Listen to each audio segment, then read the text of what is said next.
Hello and welcome to DFS Coach Talk. It's Wednesday, March 2nd, 2022. I am Andrew Hansen, here to talk about the Arnold Palmer Invitational. Ready to break down this tournament from a DFS perspective and see if we can go low here in Orlando at Arnold's course.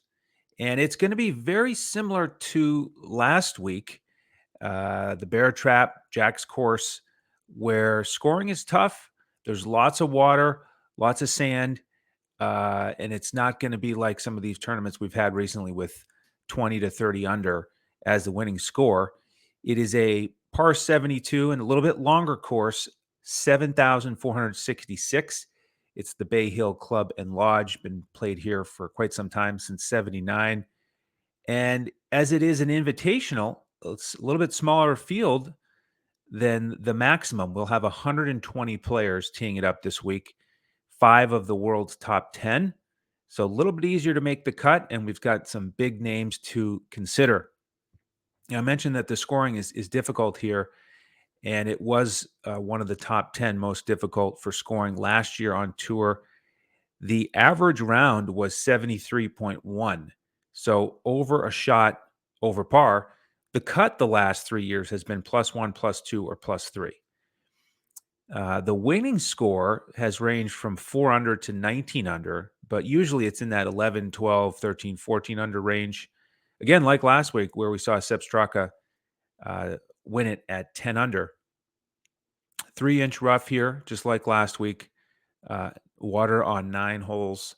The weather is going to be decent, mid-80s. The wind right now projected to be 10 to 15 miles an hour, maybe a little bit less than that on Thursday, the opening round. But we'll keep an eye on that, because if it gets gusty, then you can really see some high scores like last year in that final round. A lot of guys shooting mid to upper 70s. So, par's a pretty good score here, but you do get the 4 par 5s. Got to take advantage of that. And I mentioned the length here at 7,466 yards. A lot of the par 4s are longer, between 450 yards and 500. But let's turn to the stats that I am going to break down this week. And that is greens in regulation for the current season, and then par 3 scoring from 200 to 225 yards. And what I'm going to do this week is start with the greens in regulation and kind of go back and forth with my par 3 stat. And the reason I picked these this week is that the last 3 winners of this event have been in the top 10 in greens in regulation for that week. And then the par 3s, they're lengthy par 3s here, and they measure 199, 215, 221, and 231. So really, they're right in and around that 200 to 225 yard range. So I've looked at par 3 scoring this season for players on those length of holes, because the last 3 winners of this event have been in the top 3 in par 3 scoring for that week. So let's start with greens in regulation, and the individual who's number 1 in that stat for this year, none other than world number 1, Jon Rahm. Now, it's interesting. This is his first appearance in this event. I also saw that he has just announced that they are expecting another child. So a lot going on for Jon as he tries to figure out this track. And I don't think I want to pay up for him this week with his first appearance. I saw another stat that most of the winners here, they do it in about their 5th visit to the course.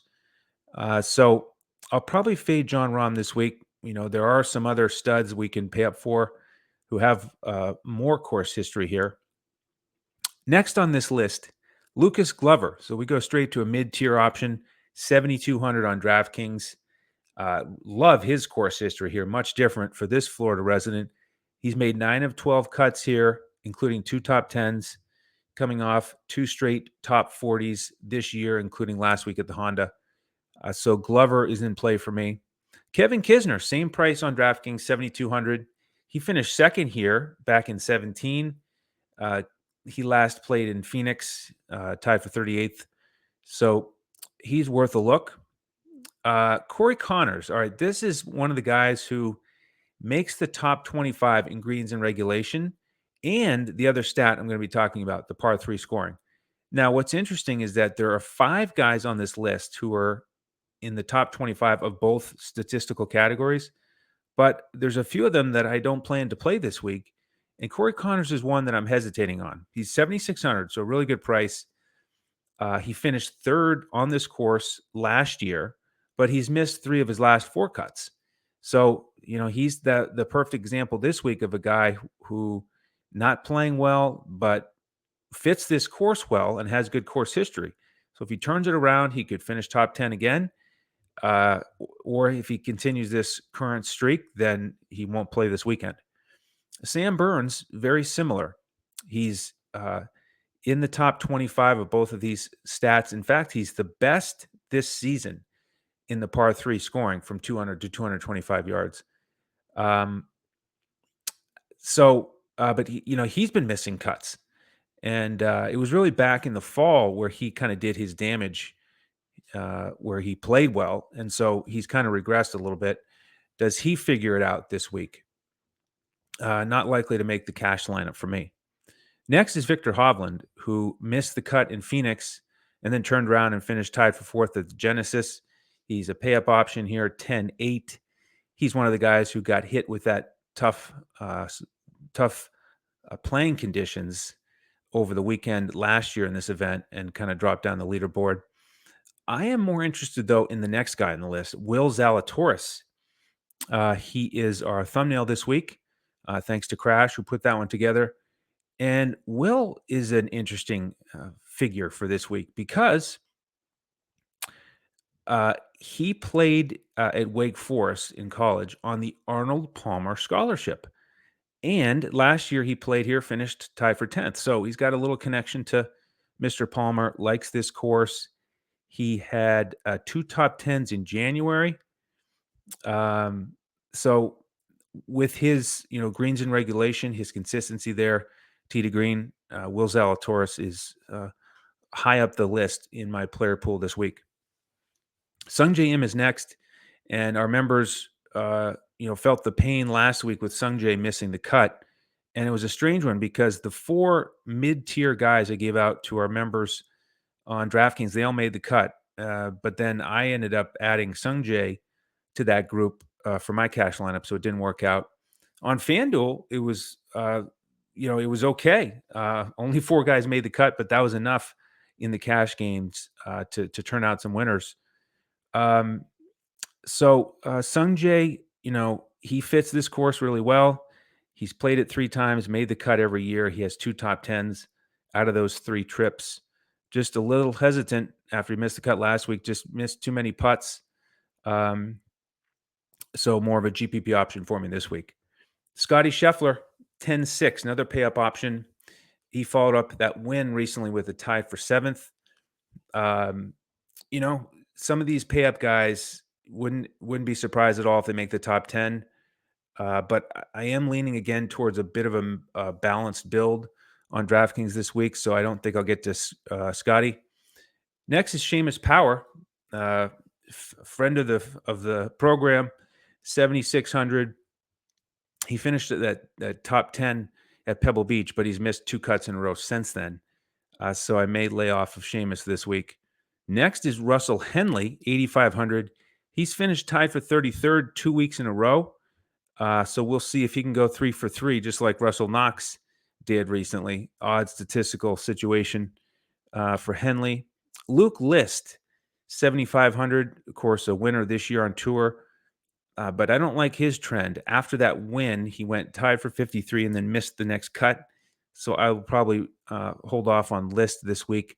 Jason Kochrack. All right, here's the first guy who's on both statistical lists this week. 8,400, solid price on DraftKings. His last 2 events, tied for 17th, tied for 26th. So he's the first guy that I would really consider playing. He's got that nice combination of greens and regulation, par 3 scoring. We know he's really improved his putting lately. So he's a possibility. Next is Hideki Matsuyama, another pay-up option for one of the top guys in the world, 10-3. He last appeared at the Genesis, finished tied for 39th. I watched most of one of his rounds there, and he was just all over the place. Kind of erratic with his ball striking, scrambling. And managed to put up a decent score. Hitting some putts to be able to get that top 40, but not quite, razor sharp. So he probably won't make the cash lineup for me. Next is Taylor Gooch. He's also on both of these lists, and another guy that I don't think I'll play, coming off that missed cut at the Genesis. 8,600. I like some other guys better in that price range. Two more guys on this list. Kevin Na, 7,400. He finished second here in 2010. Matches up well on this course. Not a big hitter, but just get on the green in regulation. Strong short game, and he's really good on the par threes. He's tied for fourth in that par three stat this year. And then finally, Billy Horschel, 8,900. Solid option, making lots of cuts. In fact, 3 straight top 20s. So I think he's a fine play as well. All right, let's turn to the par 3 scoring, the guys who I haven't mentioned yet. We already hit Sam Burns, who's number 1 in that stat. How about Brendan Todd, second in the par 3s, only 6,900 on DraftKings. He's made 3 straight cuts. He's an option, really good putter as well. So I like that price. Next is a potential value play, Jonathan Bird, excellent on these par 3s. He's only 6,000. He's minimum price on DraftKings. He finished tied for 9th at Pebble, and then he missed the cut at Phoenix. So if you want to go a little more stars and scrubs, you could consider him. I mentioned Kevin Na. I mentioned Connors. Next is Ches Reavie. With this par 3 stat, you get some more, value guys because it's not about big hitters. So Ches Reavie fits that mold. Played him a fair amount this year. He finished tied for 10th at the Genesis. That was his last appearance. So he's playable at that price. Siwoo Kim is next. This one's interesting. He's 7,300, and he's made 6 straight cuts in this calendar year, but he's missed his last 2 cuts in this event. He shot an 80 in the first round last year and then withdrew. The year before that, I think it was 70 and 79. So, can he rein it in and be a little bit more consistent? GPP option only there. Next, Max Homa. I like this profile here. Okay, 8,700. So he's a little pricey, but his last 2 events tied for 14th, tied for 10th, and he was tied for 10th in this event last year. Next would be another value play, Zach Johnson, or should we call him the captain of the next U.S. Ryder Cup team? 6,300. He did miss the cut last week at the Honda, but he just rolls off the cuts here, making the cuts every trip to this event. So could be one of those guys to just sneak into the weekend and make the lineup work. Cameron Young, 7,500. Man, he's really playing well, bursting onto the scene with that high finish at the Genesis. He's made 5 straight cuts, including 2 straight top 20s. So he's got the par 3 scoring going this year, and he's got the power. Even though he's not a huge player, 7,500 playable for me. Taylor Gooch, I mentioned him. Next is Martin Laird, 7,000, and he actually won this event back in 2011, and he always makes the cut here, 10 out of 11 times. He's made 3 straight cuts this year, including a T14 in Phoenix. So there's a value play I think is pretty steady. And then we've got Jason Kochrack, who I mentioned, Matthew Wolff, who was terrible last week at the Honda, putting up real big scores, missing the weekend. Not going to play him. Finally, Chris Kirk had a real nice week at the Honda. Finished tied for 7th after the final round didn't quite go the way he wanted. He's 7,500. He also was top 10 here last year. So a lot going right for Chris Kirk, and a very fair price tag on DraftKings. All right, a couple other things here before I wrap up. Keith Mitchell. Let's hit a couple random guys. Keith Mitchell, he was one of the core plays last week for us. Played well, got in that top 10. He's 8,100 on DraftKings, and he's one of these guys who's actually just outside of the rankings on those stats I mentioned for both of them. So I tried to zero in on the top 25, but he's up there pretty high on the list for greens and regulation and par three scoring. Just really steady, confident ball striking. And on this course, he's played it 3 times, made the cut every year with 2 top tens, just like Sungjae Im. So I'm going to go with Keith Mitchell this week and save some money there. Tommy Fleetwood, I do want to mention him because of his course history. He's played it 5 times, made the cut 4 times with 3 top tens, but he's sort of like Sungjae Im, missed the cut last week at the Honda by a couple strokes. He went 69-74. Tommy's just one of those guys that, I'm tempted to play quite a bit because he's got that winning upside. So I'll keep an eye on him. I don't have full confidence in him based on his recent form, but I do like the upside and how he matches up to this course. Some other winners and runners up who we haven't mentioned yet. Bryson, of course, the defending champ, won't be playing this week because of injury. Lee Westwood was a runner up last year. He's made 11 of 14 cuts here, 3 straight cuts this year, including tie for 42nd last week, the Honda. Tyrrell Hatton won it in 20. Now, this is an interesting profile because he has 3 straight top tens for his last 3 tournaments, but none in February. They were back in January, so he hasn't played in a bit. And will the rust be an issue or not? He's 9,300. If he's been practicing hard, then maybe that would be a wise investment.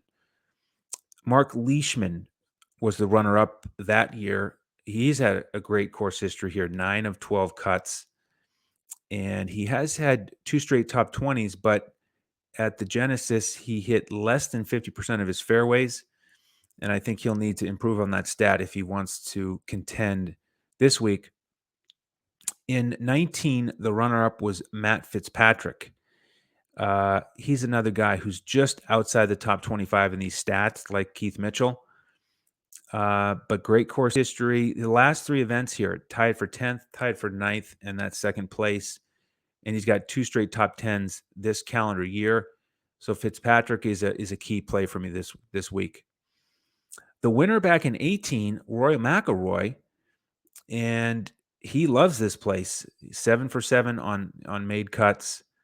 And lately he's had 8 straight top 20s wherever he's been playing worldwide.